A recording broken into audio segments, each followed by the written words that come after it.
I feel like I have a lot more good work to do there. And last year, I made the decision to join on with the National Center for Victims of Crime. I'm on their board, and it's been mind blowing to see all the good that they do. And I feel like I'm just starting to kind of dip my toe in the water. I plan to get a lot more involved and make a commitment to them long term, to really help be a voice for the How cause. does that not, when you're immersed in victims all day long? Like this morning before my segment, I was on your show this morning and we talked about Buster Murdaugh.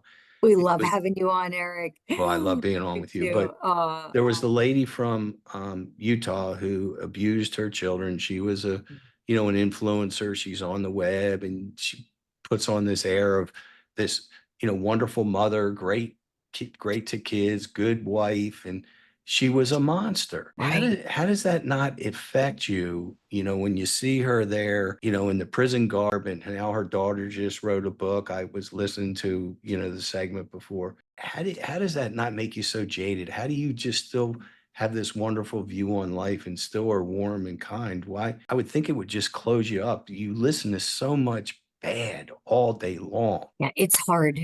That's a great question.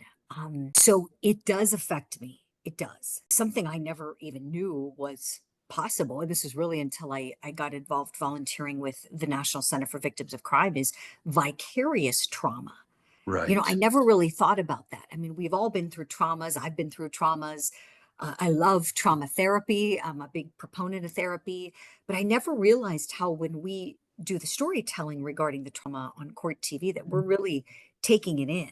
And there are days that, we go to break and my producer will get in my ear and say, "Are you okay?" Because, he'll see my eyes are welling up or I'll be like expelling a big breath or something, because you think about what people are going through and it's heart wrenching, it's stomach turning, it's hard to believe. And Mhm. so I try to do two things. I try to let it fuel my purpose, which I really think I've found a purpose You're in purpose driven, no question. a voice for victims. I really feel like just through authentically speaking my own voice and bringing my experiences and being someone who helps victims, I've just kind of brought this dialogue to court TV